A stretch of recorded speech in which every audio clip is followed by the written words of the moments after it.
São 5 horas e 59 minutos. Você vê imagens ao vivo da Praça do Papa em Vitória. Com essas imagens, Link Espírito Santo vai entrando no ar. Boa noite, hoje é terça-feira, dia 20 de junho. Estamos começando mais uma edição do Link Espírito Santo. Amanhã começa o inverno no Hemisfério Sul e a estação que, para alguns, é a época mais confortável do ano, para outros é um período de sofrimento para a saúde. A asma, por exemplo, registra mais de 2 milhões de casos no Brasil por ano. A doença pode ser controlada, mas não tem cura. Daqui a pouco vamos saber um pouco mais dessa doença conversando com a pneumologista Karina Tavares Oliveira. Antes, vamos a outros assuntos do programa de hoje. Julgamentos pelo assassinato do juiz Alexandre Martins podem ser revistos pela Justiça. 5 dos 7 quiosques da praia de Camburi estão desativados. Governo libera a pesca de espécies proibidas no Espírito Santo. Em São Mateus, moradores fazem protesto diferente nas ruas da cidade. Agora, no Link Espírito Santo.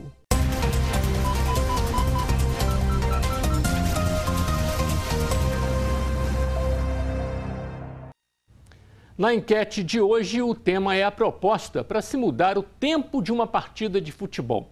A proposta foi feita por um órgão ligado à FIFA, a entidade máxima do futebol mundial, e ainda está sendo discutida. Essa é a nossa enquete de hoje. Você concorda que a partida de futebol seja jogada em um único tempo de 60 minutos? Concorda ou não? Vote pelo nosso portal rsim.com.br/enquete e os seus comentários e opiniões sobre esse assunto sempre palpitante. Você envia aqui para Emanuela Teixeira. Boa noite, Emanuela. Boa noite, Torinho. A gente prometeu ontem que ia botar esse assunto em discussão e está aí aberto, né? Pois é, agora a gente espera a participação dos nossos internautas, dos telespectadores, que podem mandar seus comentários para o nosso WhatsApp, pelo número 992525007 e também pelas redes sociais, e é só usar a hashtag LinkES. Bem, dizem que no Brasil todo mundo é técnico de futebol, então vamos ver até se as pessoas entendem também de regras, né? Das grandes regras desse futebol, desse esporte tão querido que é o futebol. Apenas 2 dos 7 quiosques da Praia de Camburi, a mais importante aqui da capital, estão funcionando. Veja só que absurdo, hein? Juntos eles custaram mais de 8 milhões de reais. Dinheiro público que está sendo desperdiçado por causa de um impasse entre a Prefeitura de Vitória e a União. A Praia de Camburi, na capital, é um dos principais cartões postais do Espírito Santo e atrai turistas e visitantes de todo o país. Em 2010, os 7 quiosques da orla passaram por reformas. Cada um deles custou R$1.200.000 aos cofres públicos.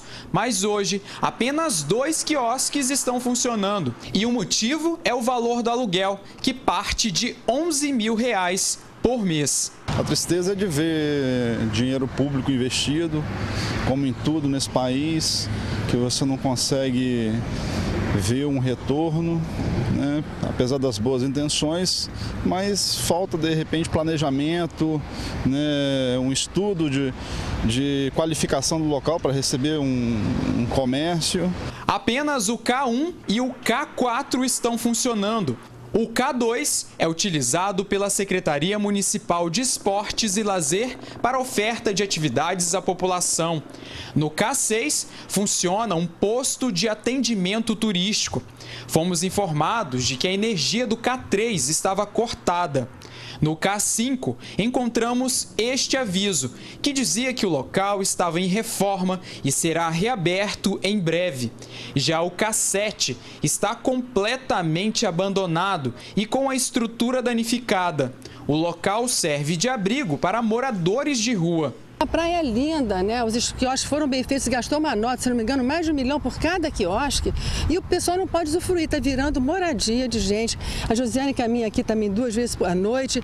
É perigoso, a gente fica inseguro aqui. A prefeitura tinha que se juntar e resolver esse problema. Na tentativa de resolver o problema, em 2013, a Prefeitura de Vitória pediu na Justiça a revisão do contrato de gestão dos quiosques junto à Superintendência de Patrimônio da União, já que os imóveis estão em área de marinha. Mas a proposta de redução da superintendência não foi satisfatória. A redução que a SPU propôs para a prefeitura nos aluguéis dos quiosques de Camburi era muito pequeno e não resolvia em nada o nosso problema. Nossa intenção era zerar ou ter a diminuição fosse de 70%, 80% do valor que eles cobraram ou zerar o valor cobrado pela SPU, para que a prefeitura pudesse fazer a administração, a gestão dos quiosques, como faz na curva da Jurema, e dá muito certo.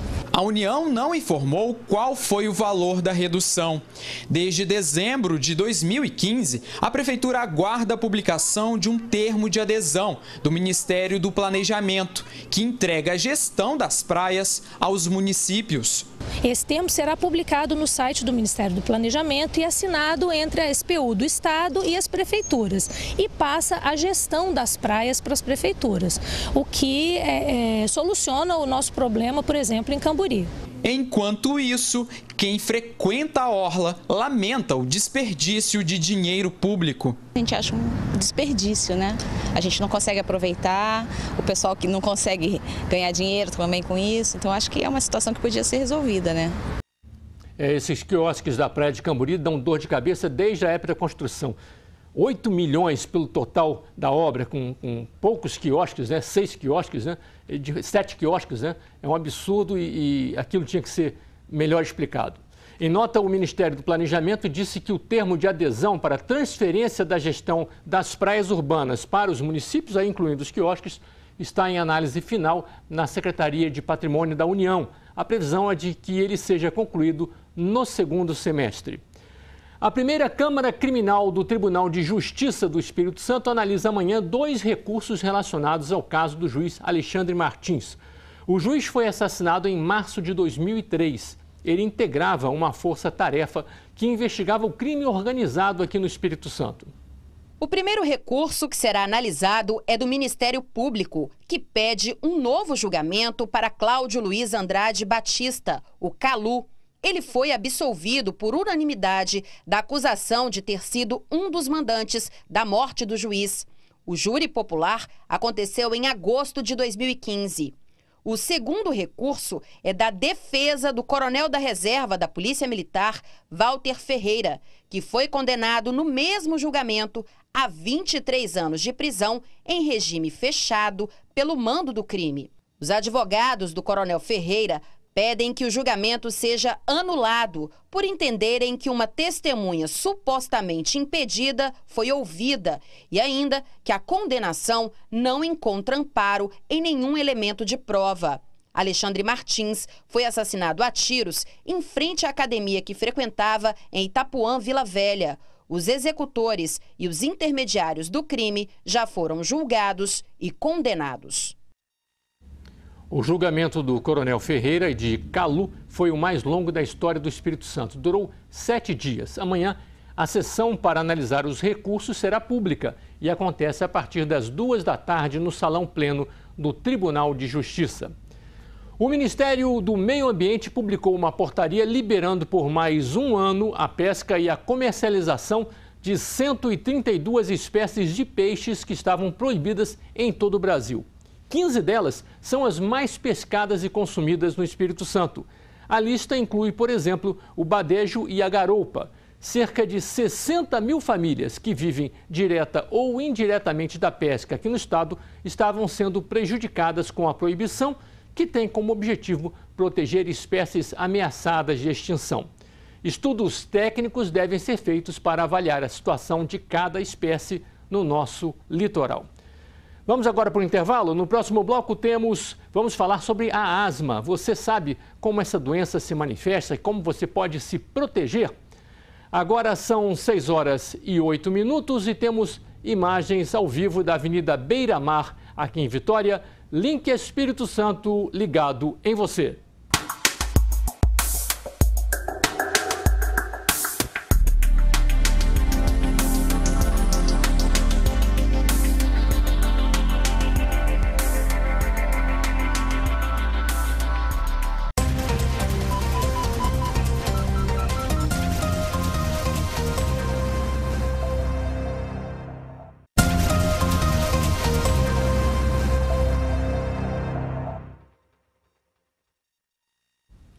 Já estamos de volta com Link Espírito Santo. Vamos falar da enquete. Na enquete de hoje, o tema é a proposta para mudar o tempo de uma partida de futebol. A proposta, como a gente falou, foi feita por um órgão ligado à FIFA, a entidade máxima do futebol mundial, e ainda está sendo discutida.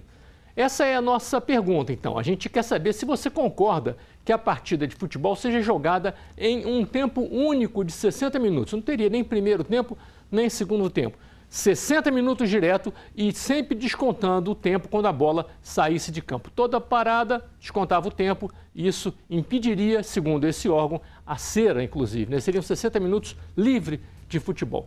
Você concorda com essa mudança? Vote sim ou não pelo nosso portal rsim.com.br/enquete. Já temos aqui a primeira parcial e também opiniões, né, Emanuela? Torinho, até agora 75% dos internautas não concordam com o tempo de 60 minutos, né? Não concordam com a mudança. Com a mudança, não concordam. E o Gene Cleison, de Colatina, comenta aqui que não concorda também, que votou na enquete. E ele diz que isso vai desestimular os torcedores a se deslocarem por tão pouco tempo aos estádios para assistir uma partida. Na opinião dele, a FIFA deve ter outras intenções, com intenções assim, de conseguir mais patrocínios por pouco tempo de jogos. Não, interessante. Essa é uma das propostas, né, que estão sendo discutidas. Existem várias propostas aí nesse pacote, né? Esse órgão ligado à FIFA é um órgão que é o responsável pelas regras do futebol. É um órgão inglês que ele é o responsável pelas regras do futebol, ele faz esses estudos e a FIFA depois é que delibera sim ou não, haverá ou não mudança. Agora a questão dos dois tempos mexe com a cultura do futebol mesmo, né? Que muitas vezes, quem assiste futebol sabe disso, o jogo muda do primeiro para o segundo tempo justamente pelas estratégias que são negociadas no intervalo, né? Isso é uma coisa que faz parte do jogo, já faz parte, a gente gosta de torcer, né? O segundo tempo vai mudar, vai mexer, né? Parece que os internautas direto também não assim gostaram. Talvez perca um pouco da graça, né? Até a gente se adaptar novamente caso isso aconteça, né? É uma proposta ainda. É uma proposta, mas a maior parte dos nossos telespectadores é contra por enquanto. Contra. Né? Quer manter o futebol do jeito que está, né? Com certeza queria mais qualidade nos times, mas as regras devem ser as mesmas. Né? Bem, amanhã começa o inverno, né? Uma época mais confortável para muita gente gosta desse friozinho, né? Mas também é uma época de maior sofrimento para outras pessoas, sobretudo aquelas que sofrem com as chamadas doenças de inverno, entre elas a asma. A asma é uma doença que não tem cura, mas que pode ser controlada. Aqui com a gente é a médica pneumologista Karina Oliveira, que vai conversar com a gente um pouco sobre isso. Doutora Karina, muito obrigado por ter vindo aqui ao Link Espírito Santo, né? Bem, o que é a asma? A gente fala muito da asma, existem vários tipos de asma. Como é que a gente pode definir? Sim, a asma ela é uma doença crônica, inflamatória dos brônquios, e que acontece um broncoespasmo, uma constrição dos brônquios. Então, a pessoa, o paciente, ele sente falta de ar, chiado no peito, tosse. E isso vem em crises. Ele tem momentos que a doença está sob controle, ele não sente praticamente nada, e momentos que vem a crise. Que o inverno é um período, né, que acontecem muito essas crises por causa das baixas temperaturas, porque as pessoas normalmente elas ficam mais em ambientes fechados e isso propicia a proliferação de infecções entre elas, principalmente as virais. Então, as viroses dão crises, usar roupas que estão há muito tempo guardadas, então estão com mofo, estão com poeira, isso também é um gatilho de crise. E é uma época que a gente procura aquele casaco no armário, que está guardado, né? Esquece de lavar um tempinho antes. A própria mudança de temperatura, a queda de temperatura, o frio, faz com que essas pessoas entrem em crise, porque os brônquios delas são sensíveis a essas mudanças de temperatura e todos esses elementos que eu citei. A pessoa já nasce com tendência a ter asma ou ela adquire isso? Sim. A asma ela é uma doença genética, ela é uma doença familiar, inclusive, mas a gente sabe que existem pessoas que elas nascem com a doença, a clássica, ela vem desde a infância. Ela começa já a dar seus primeiros sintomas, sinais, desde a primeira infância. Mas algumas pessoas, como ela tem a doença de uma forma bem branda, ela passa como desapercebida na infância, como se fossem estados gripais, resfriados de repetição, uma alergia simples. E aí, mais tarde, na vida adulta ou idoso, ela vem a se manifestar de uma forma mais grave. Então, ela foi asmática a vida inteira, simplesmente não teve um diagnóstico. E existem aquelas pessoas que têm um diagnóstico mais tardio da asma e que nunca realmente não tem nenhum histórico de resfriado comum a vida inteira e de repente aparece. Às vezes é alguém da família muito longe que tem e apareceu mais tarde. Mas ela não tem ligação com o resfriado. Não, o resfriado ele é um gatilho de crise, né? Então a doença ela vem sob controle. Como que se controla a asma? Com medicamentos, broncodilatadores e anti-inflamatórios pulmonares, que é o corticoide inalatório. Então esse é o tratamento de eleição para a asma. A asma, ela é transmissível? Não, ela não é transmissível. A senhora falou, por exemplo, as pessoas estão em ambientes fechados, o vírus prolifera, mas não pega. Não pega. O que acontece é que o asmático, ele está mais susceptível àquela infecção, né, os brônquios, e aí ele entra em crise. Quem não é asmático não entra em crise. Né, de broncoespasmo, de chiado, de falta de ar, de aperto no peito. O famoso chiado, né? Exatamente. Quem não tem asma não sente nada disso. Né? Ele pode, no máximo, pegar um resfriado comum. Agora, o asmático, ele pegou aquela virose, ele desenvolveu um resfriado, a asma, se não estiver sob controle, ele entra em crise. O que é a crise? É a falta de ar, o chiado, vai parar no pronto-socorro, porque está com muita falta de ar. Quando dá a crise, a pessoa tem que ir para o pronto-socorro, não pode contornar isso em casa? Pode. As pessoas, por isso que a asma é uma doença que ela tem controle, ela tem tratamento e as pessoas devem procurar o pneumologista para tratar. Por quê? Nesses períodos... Mas não cura? Não cura, não cura. Nos períodos em que a gente pode ter maior número de crises, essas pessoas que têm o seu médico, primeiro, elas estão fazendo o seu tratamento direitinho. Ao longo do ano, independente de ser inverno ou verão, ele está fazendo o seu tratamento. Então, quando chegar no inverno, ele vai estar menos susceptível a ter uma crise. Então é um tratamento preventivo até, né? Já é preventivo. O pulmão não está inflamado. Por quê? Porque ele está fazendo o tratamento. Ele está usando broncodilatador, ele está usando corticoide inalatório, certo? Agora, chegou o momento, aconteceu um gatilho, uma coisa mais forte, entrou em contato com o mofo. Os médicos dão a orientação, olha, plano de ação durante uma crise de asma. Broncodilatador, na dose assim, na dose assada, cada um tem a sua dose. Certo. Faça isso, faça isso. E o inalador, né? Com isso, o nebulizador, o próprio os inaladores que contém essas medicações. Em tanto tempo, se não acontecer uma melhora, então a gente dá as orientações para que o paciente se desloque ao pronto-socorro. As idades mais perigosas são a infância e a velhice. Isso. As extremidades de idade, né, tanto as crianças quanto os idosos, eles já são mais susceptíveis a todas as viroses. No inverno, eles já ficam mais susceptíveis às doenças. Até 2 anos de idade e depois de 60 anos de idade. Agora, o asmático, independente de idade, ele já está mais susceptível. Entendi.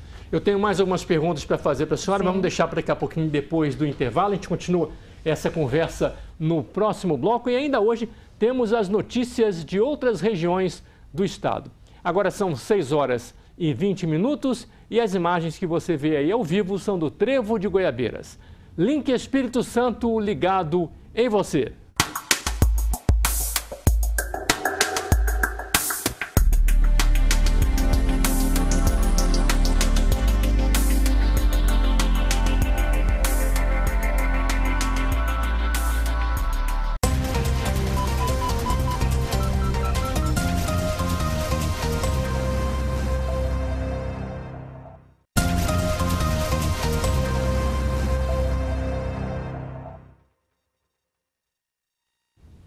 De volta com o Link Espírito Santo, é a hora do resultado da nossa enquete que perguntou: você concorda que a partida de futebol seja jogada em um tempo único de 60 minutos, como vem sendo discutido na Inglaterra? Emanuela. 70% dos nossos internautas não concordam, Torinho, com essa mudança. Querem manter a tradição do futebol de 45 minutos e mais 45 minutos. Querem manter. A gente tem aqui a opinião da Cristiana Dantas, também da Serra. Ela acha que essa mudança não favorece em nada o futebol, que isso poderia até diminuir os empregos de quem precisa, né, do emprego trabalhando nos estádios. As pessoas já vão além, já vão vendo as consequências disso, né? É isso mesmo. A gente tem aqui uma pergunta também para a doutora Karina. Ah, sim, que ótimo. A Rosicléia de Joana d'Arc, em Vitória, pergunta como é possível identificar se uma uma criança de 2 anos está tendo uma crise de asma ou de sinusite. Ela acha que os sintomas são muito parecidos. Sim. A sinusite, normalmente, eles são sintomas mais altos, das vias aéreas altas. Sinusite não é uma doença pulmonar, não é? Então, assim, a criança que é asmática, independente dela ter sinusite ou não, ela pode ter uma crise de chiado, de falta de ar. A sinusite, ela é uma doença que traz espirro, tosse, muito catarro, nasal principalmente, dor facial, dor na testa, muitas vezes febre. Então, ela tem um sintoma no rosto, na face, e a sinusite, por ser ou viral ou bacteriana, ela pode acarretar uma crise de asma. Então, ela agrava a asma naquele momento, levando a uma crise, mas são duas doenças completamente diferentes. A asma, ou a bronquite, como é mais conhecido, ela causa chiado e falta de ar. A sinusite, ela causa dor, catarro nasal e muitas vezes febre. E ela, por que confunde? Como está com a sinusite, ela pode dar uma crise de asma. Doutora Karina, a gente está falando então que amanhã começa o inverno, né? As temperaturas baixam um pouquinho, embora no Espírito Santo a gente não tem nenhum inverno tão rigoroso, né? Mas sempre é uma época do ano um pouco mais perigosa para quem sofre dessas doenças, né? Então, que cuidados deve se tomar? Por exemplo, em relação a casacos, a senhora falou, né? Tem que casaco lá está guardado, tem que lavar antes. Exatamente. Dentro de casa, quem tem uma pessoa asmática também, questão de poeira, tapetes. Isso. Quem são as pessoas mais susceptíveis? Os extremos de idade, né? Até 2 anos de idade e após os 60 anos. Quem é mais jovem e tem doenças, tem comorbidades, doenças crônicas como asma, DPOC, que é mais conhecido como enfisema pulmonar, é alérgico, tem rinite alérgica, tem tendência a fazer sinusites de repetição, otites. Então, essas pessoas, mesmo não estando nessas faixas extremas de idade, elas também devem se prevenir. Os extremos de idade, vacinação, né? Agora, a toda a população, essas pessoas que têm essas comorbidades, tirar os casacos antes do período, já fazer a lavagem, botar em lugar ventilado, tomar sol e depois guardar novamente. Evitar de deixar a casa muito fechada, deixar ventilando ao longo do dia. Lavar as mãos é muito importante. Mães, os profissionais que tomam conta das crianças, babá, professores, escolas, lavar muito as mãos. A lavagem nasal com solução hidrossalina, tanto de crianças quanto de adultos, também ajuda a reduzir a colonização viral ou bacteriana no nariz, e isso tudo ajuda a prevenir. Então, a transmissão, que é lavar a mão e lavar as narinas, e evita que a pessoa também desenvolva as doenças e as crises. Certo, então, isso aí são recomendações não apenas para quem tem asma, para essas outras doenças de inverno também, exatamente, né? Porque às vezes eu não tenho asma, mas a minha colega tem. E a minha mão que não foi bem lavada, eu peguei em alguém, atendi algum paciente, depois vou e dou a mão a ela. Né? Então, eu posso até não ter nada, mas ela vai ter. Então, ela tem tanto que se proteger sempre lavando e eu também. Quer dizer, acaba sendo um cuidado coletivo, né? Coletivo, não só para quem tem a doença, mas para outras pessoas também. Com certeza, muitas vezes muda-se até hábitos. Nas missas, a gente dava as mãos na hora do Pai Nosso, eles pedem para que se evite, não é? Mas no período do inverno, nos outros períodos a gente relaxa um pouco. Então, só para a gente recapitular aqui, cuidados agora no inverno com a asma, que a gente falou bastante durante o programa. As doenças crônicas do pulmão, que é a asma, DPOC. O resfriado também. As doenças do inverno são resfriado, estados gripais, né, são os mais comuns. Mas lembrar que essas pessoas que têm a doença crônica pulmonar, ela pode só não parar ali no resfriado. Ela pode acabar vindo a ter uma pneumonia, tendo que internar e pode levar ao óbito. Certo. Tomar os devidos cuidados, quem tem propensão a isso, procurar um médico, mas fora isso, tocar a vida, né? Pode praticar esportes, não é? Com certeza. Ir para praia, só para passear, na verdade. Sim, para passear. Muito próximo ao normal, se agasalhar, né? Mesmo as vacinações, que são muito importantes, e ter os cuidados do dia a dia com higiene, né? Das mãos, dos dentes, uma boa alimentação, não fumar, é muito importante.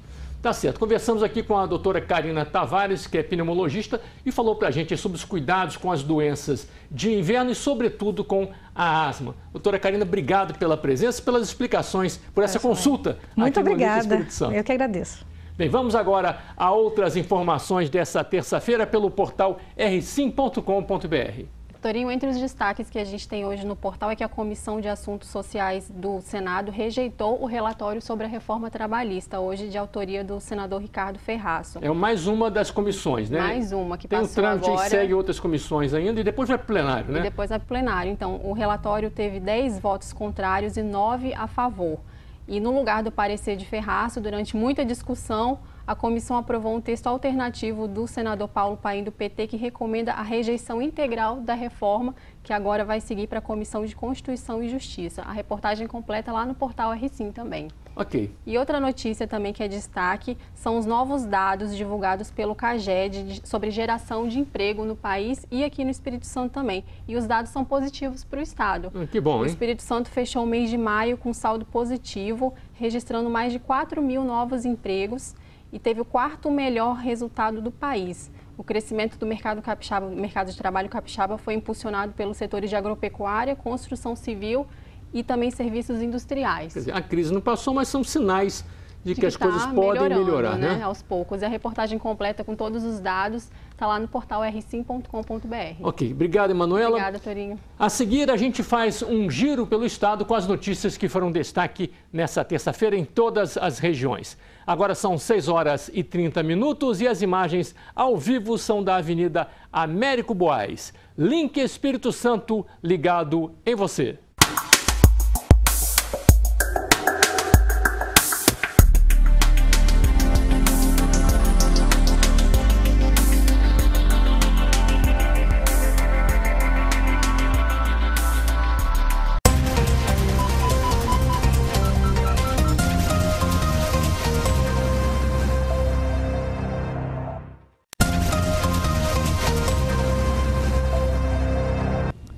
Link Espírito Santo de volta pela Record News e Rede Sim.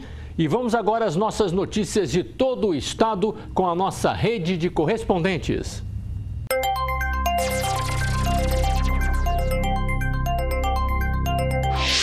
Olá, você de todo o estado que está assistindo o Link Espírito Santo. Vamos falar de um grande sucesso em todo o Brasil, que é aqui de Cachoeiro de Itapemirim. Quando a gente fala o nome Ariane Keffler e também a Jaqueline, pouca gente vai ligar que elas fazem parte de uma equipe super famosa, a Turma da Tina. E a Tina, quem é? A Ariane, essa moça que está do meu lado, que é de Cachoeiro. A Jaqueline veio de São Paulo e adotou Cachoeiro como cidade natal. Bom, vamos começar falando, Ariane, como é que começou, como é que nasceu a Tina? Tudo bem, Ramon? Estou feliz de estar aqui com vocês. A Turma da Tina nasceu há 6 anos atrás, né? A gente sempre trabalhou com teatro e dança na igreja, nós éramos da mesma igreja na época. E aí uma pessoa na igreja chegou para mim e perguntou se eu poderia animar uma festa de aniversário e fazer um trabalho no aniversário igual fazia na igreja. E aí eu surtei, porque como? Porque na igreja eu só desenvolvia um trabalho com as crianças, que era um musical. Era uma vez por ano, a gente ensaiava um ano inteiro para em outubro fazer assim, um grande musical para a criançada. Eu pensei, gente, como que eu vou levar um musical para dentro de um aniversário? Não tem como. Mas ela insistiu, insistiu. E aí a doida da Jaque estava passando junto com a Carla, né, que é a minha personagem pop. E eu falei, olha só, se elas forem comigo. E elas sem saberem o que era, eu vou, é aonde? E aí a gente fez a nossa primeira festa. Mas aí a gente não queria ser igual todo mundo, a gente queria alguma coisa diferente. A gente foi na rua, encontrou umas peruquinhas coloridas e eu acho que foi a única vez que a gente conseguiu em Cachoeiro, cílios de boneca, né, os cílios grandões. Compramos e colocamos os acessórios e fomos fazer a festa. Nessa festa, 4 pessoas pediram cartão.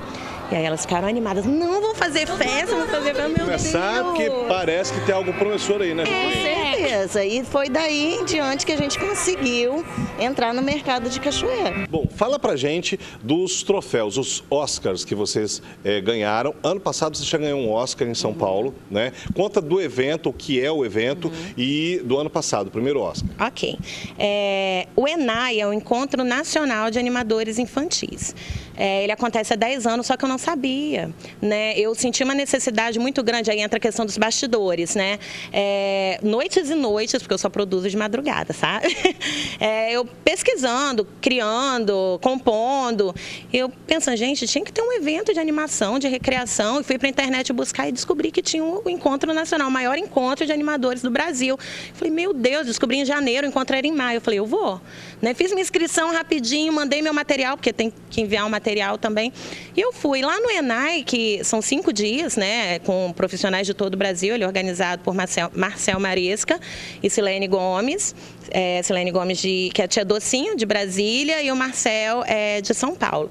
E aí eu fui para lá e me inscrevi, e lá tem a noite do Oscar, né, que é a premiação dos melhores do Brasil, em várias categorias. Eu quase morri do coração quando falaram, né, que ela veio do Espírito Santo para levar o Oscar de melhor animadora do Brasil. Aí eu não sabia se era os 8 graus de São Paulo, que eu estava tremendo, ou se era a emoção, né? E aí trouxe para a nossa cidade, né, para o nosso estado, o Oscar de melhor animadora do Brasil. São várias categorias. E aí eu falei com a P, eu falei, olha, tem uma música do primeiro CD, que é uma canção gospel, que fala Jesus é bom. E quem canta é uma música de minha autoria, mas quem canta é a P. Eu falei, nego, se inscreve nessa categoria com essa música. E aí ela se inscreveu e quase deu um troço lá também, quando na categoria Melhor Música Gospel Infantil, a AP trouxe o Oscar pra gente, trouxe novamente, né, no caso, pela segunda vez, o Oscar de Melhor Animadora Infantil do Brasil e também de Melhor Show Infantil. E aí, o que você fala para esse público, hein, que faz o seu sucesso, faz a Tina acontecer? Gratidão. Gratidão, não tem outra palavra para definir o que eu sinto a não ser gratidão.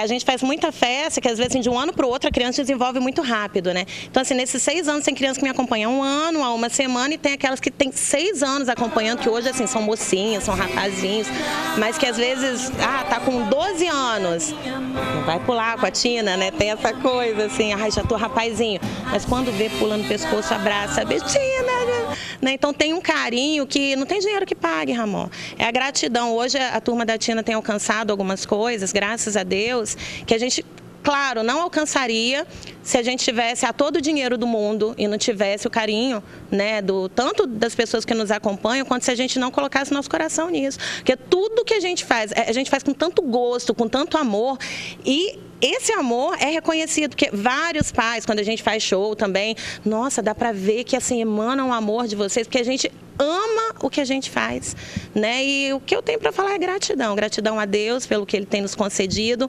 né? Gratidão às crianças, que sem elas, meu Deus, são fonte de inspiração, né? E o que a gente tem, igual assim, o segundo CD, né? Assim, produção independente. O que a gente faz não é com apoio de ninguém, a gente faz porque a gente ama, a gente arregaça as mangas, a gente mete a cara e faz. ENAI 2018 agora. ENAI 2018, aguarde, vamos levar mais gente, né? Uma equipe maior, com certeza. Jaqueline, muito obrigado. Ariane, muito obrigado. Turma da Tina, de parabéns. É de Cachoeiro de Itapemirim, fazendo sucesso aí em todo o Brasil já, olha, com reconhecimento aí dos maiores profissionais do Brasil, que deram a elas aí os Oscars, né, de melhores profissionais do segmento de animação infantil. Muito obrigado pela presença de vocês. Agradeço. E de Cachoeiro, a gente vai chamar Linhares, com os destaques aí da nossa cidade do norte do estado.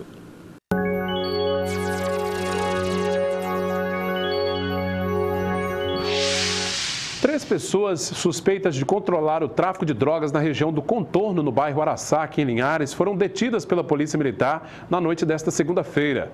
Um rapaz de 18 anos, foragido da Justiça, uma mulher de 31 e uma adolescente de 17 anos foram flagrados com 40 buchas de maconha, 20 pedras de crack, cocaína, quase R$ 1.500 em dinheiro e uma pistola calibre 380 municiada. A polícia conseguiu chegar ao local graças a diversas denúncias anônimas sobre a movimentação do tráfico no local. Os detidos e todo o material apreendido foram encaminhados para a Delegacia Regional de Linhares.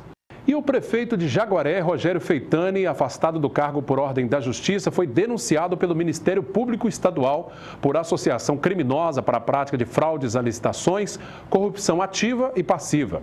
Feitani, secretários municipais e funcionários da prefeitura e, além de empresários, são suspeitos de fraudes em licitações e em processo seletivo para a contratação de servidores públicos, entre outras irregularidades praticadas em Jaguaré. Paralelo a esta denúncia, o Ministério Público também pediu a prorrogação prorrogação do prazo de afastamento cautelar da função pública dos servidores públicos denunciados e a proibição expressa de ingresso nas dependências da Prefeitura e outros órgãos municipais em relação a todos eles, inclusive o prefeito, além da indisponibilidade dos bens deles. O afastamento de 90 dias do prefeito Feitani e dos servidores termina no início do mês de julho. Em abril deste ano, a Operação Arremate cumpriu 29 mandados de buscas e apreensão e 15 mandados de condução coercitiva de servidores do município e de empresários, dentre outras medidas. Quem ocupa o cargo de prefeito em Jaguaré atualmente, no lugar de Feitani, é o vice-prefeito Ruberci Casagrande. Nós tentamos contato por telefone com Rogério Feitani, mas não conseguimos. Vamos falar agora de esportes. A equipe de vôlei formada por atletas de Linhares e Vitória e que representou o Espírito Santo no Desafio Nacional de Vôlei Juvenil é só alegria pela conquista do 5º lugar na competição que aconteceu em Vitória. A técnica da equipe Tecnif CNA, comentou o resultado. Conseguimos alcançar nossos objetivos, chegar em 5º lugar num desafio nacional e ficando à frente de equipes conceituadas como o Flamengo. Agora, o que se destaca, assim, porque na verdade foi uma mescla, Atletas daqui de Linhares e o pessoal de Vitória. Verdade, nós tivemos que juntar as equipes, muitos atletas não poderiam estar presentes e foi uma parceria que deu certo. Agora, isso mostra que realmente o voleibol, o esporte capixaba, ele está assim, no caminho certo, tem crescido muito? Principalmente o voleibol, A gente tem meninos de referência que pegaram a seleção brasileira, inclusive, que jogaram com a gente. O voleibol tem crescido no Espírito Santo, graças a Deus. Bom, além da técnica Kellen Boricen, nós ouvimos também um dos atletas da equipe que falou sobre a experiência da competição. É gratificante, ficar orgulhoso, porque atrás dos melhores do Brasil é uma conquista muito boa pra gente. Pois é, como é que foi assim para você a experiência de jogar nessa mistura aí, dos atletas aqui da região com o pessoal da Grande Vitória? Fica um pouco complicado porque não conhecer o elenco que a gente participa prejudica um pouco, mas enfim, a gente teve uma união durante o campeonato, a gente conseguiu se unir bastante. Teve uma lesão bem complicada do nosso oposto que acabou unindo a gente mais ainda, que a gente percebeu que precisava um do outro mesmo. E dali foi fluindo, Graças a Deus a gente conseguiu chegar onde a gente chegou. Bom, legal, Parabéns à equipe Tecnif CNA pela conquista pelo 5º lugar no Nacional Juvenil. De Linhares, nós vamos direto a Colatina com as notícias do noroeste do estado.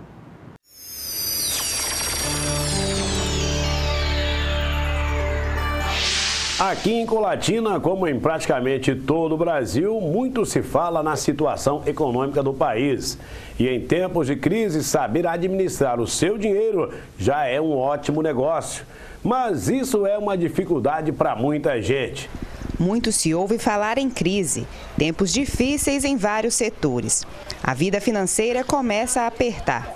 E agora, será que é possível economizar e ter aquele dinheiro extra para imprevistos ou emergências? Será que a população está conseguindo poupar? Rapaz, com essa crise é meio difícil, viu? Muito difícil. O que dá para a gente gastar, o que sobra a gente guarda para comprar um remédio, uma coisa urgência, mas é muito difícil guardar dinheiro nessa crise, entendeu? A gente faz o que pode fazer. Olha, com o salário que a gente recebe, a gente tenta economizar um pouco, Não dá para pagar todas as dívidas não, mas a gente consegue dar uma poupadinha aí, economizar, guardar um pouquinho de dinheiro, para poder conseguir pagar as contas do outro mês.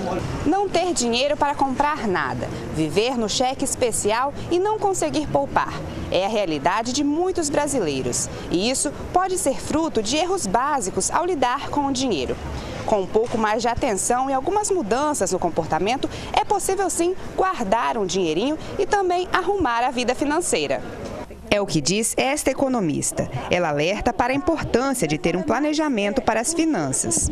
Eu particularmente sempre orientei e eu também tenho esse hábito de anotar tudo que eu gasto com o quê? Então, por exemplo, uma agenda ou uma caderneta, onde você coloca no dia a dia tudo que você vai gastar, Então, você já sabe, por exemplo, quanto que você gasta mais ou menos de energia, quanto você gasta de água, quanto você gasta de gás. Se você paga o aluguel, você sabe quanto você paga. Se você paga combustível também, se você gasta com condução, você também tem que ter anotado. Então, você tem uma média de quanto é que você gasta. Então, com base no salário ou nos salários da família, é possível sim fazer um planejamento, porque você já tem os seus custos fixo. E aí o que sobra é o que você tem que administrar, O que vai para a poupança, o que vai para o investimento e o que vai ficar como, sei lá, de repente um lazer, Então, assim, em função disso daí é que é interessante você fazer um planejamento. Ela faz um alerta sobre o corte de gastos. É preciso saber onde cortar para uma contenção de despesas inteligente. Normalmente você tem gastos assim que tem um peso maior no orçamento. Então, assim, se você, por exemplo, tem hábito de sair sexta e sábado, digamos, é para lazer. Então, se você for colocar, quanto que você gasta na sexta, quanto você gasta no sábado? R$30, R$50? Então, por final de semana seria, digamos, 100. Por mês seria 400. Então, assim, isso é um gasto significativo. Como você disse, de repente, uma assinatura não é grande coisa, mas algumas coisas você tem que cortar. Agora, se for no dia a dia, vale a pena você fazer essa anotação para você ver o percentual que você está gastando em que área, entendeu? Se é com alimentação, se é com condução, se é com lazer. E aí você pode dizer o que você pode cortar. De repente não dá para sair sexta e sábado, mas se você deixa para sair só uma vez no final de semana, já é uma redução significativa, dependendo do quanto você gasta.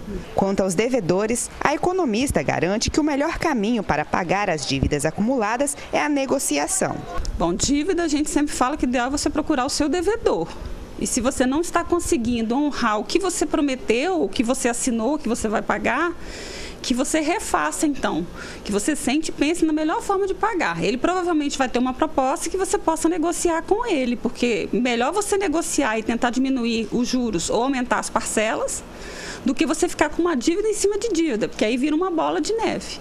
E o cartão de crédito pode ser um grande vilão.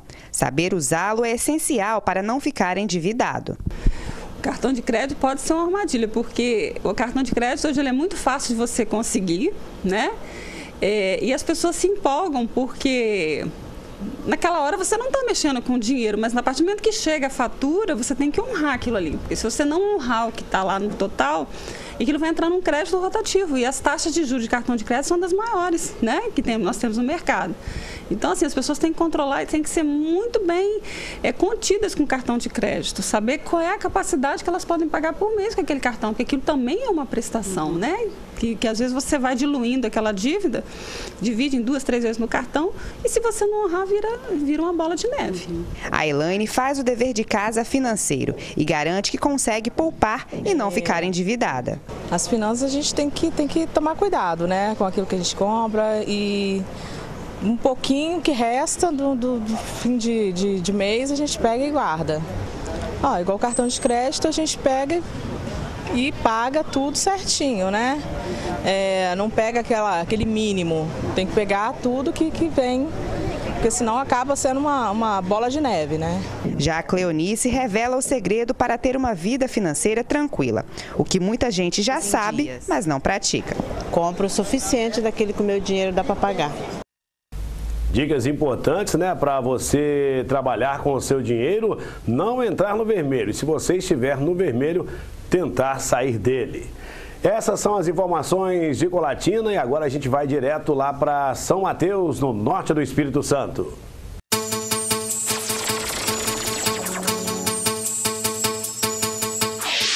A partir de agora, os principais destaques de São Mateus e da nossa região. Moradores na bronca com a prefeitura resolveram escrever próximos dos buracos. A cidade de São Mateus tem buracos em todos os lugares, em todos os bairros.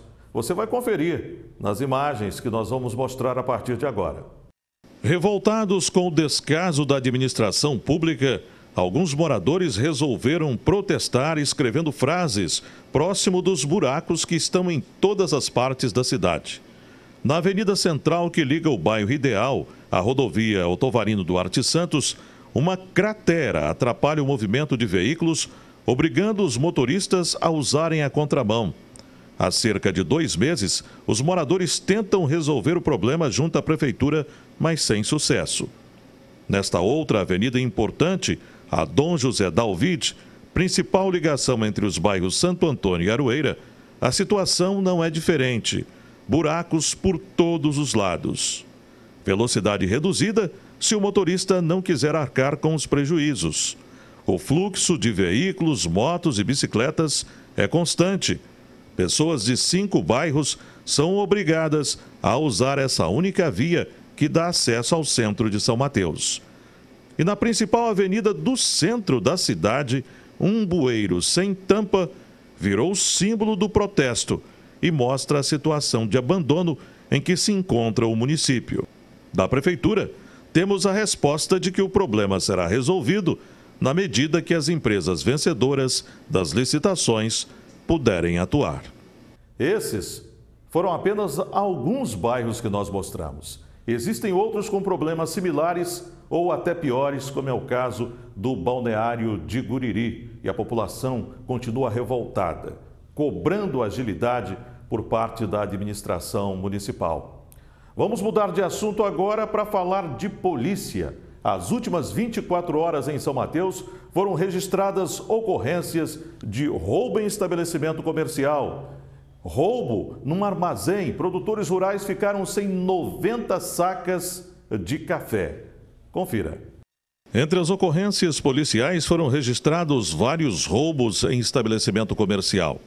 Em um dos casos, o proprietário dessa loja de utilidades foi abordado por 2 homens armados e teve R$ 2.600 roubados. Os ladrões obrigaram os clientes que estavam na loja a entregar seus aparelhos de celular. De uma dona de casa que não quis se identificar, foram levados R$ 260.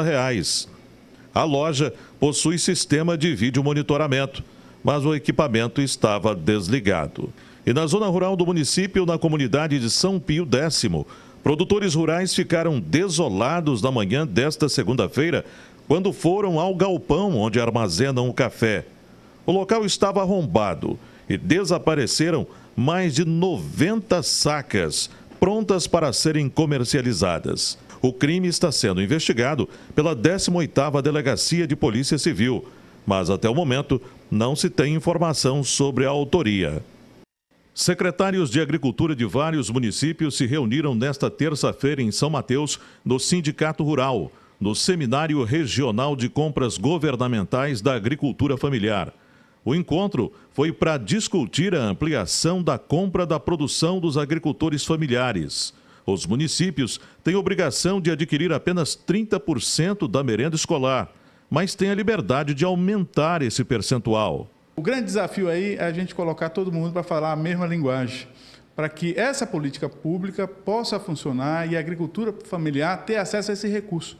Então, são recursos federais, carimbados, que têm que ser investidos especificamente na alimentação escolar. Então, é uma grande oportunidade que a gente tem de fomentar a agricultura, ou seja, quem produz ter uma garantia de parte da sua produção, que tem um recurso garantido pelo um preço justo, né, e ele ter acesso a isso. Isso aí dá a ele condições de se estruturar e, quem sabe, alçar voos mais elevados. De acordo com Jorge Natali, presidente do Fórum de Secretários Municipais de Agricultura, o objetivo é gerar receita para os pequenos produtores e o reflexo é rápido na economia de cada cidade. O objetivo nosso aqui é ampliar, não ficar apenas nos 30%. Por que não chegar aos 100%? Já que esse dinheiro nós podemos, enquanto municípios, gastar junto ao nosso agricultor familiar. Porque você gastando junto ao nosso agricultor, esse dinheiro vai ficar no município. Vai gerar emprego, vai gerar renda, vai fazer com que esse dinheiro, o agricultor venha ao comércio, compre no comércio, compre serviço e esse dinheiro vai ficar circulando aqui dentro. Além de ter um produto de qualidade, um produto produzido no município de qualidade na merenda escolar dos nossos estudantes. 13 municípios do Norte e Noroeste participaram do seminário. E essas foram algumas notícias de São Mateus e região. Voltamos à Vitória.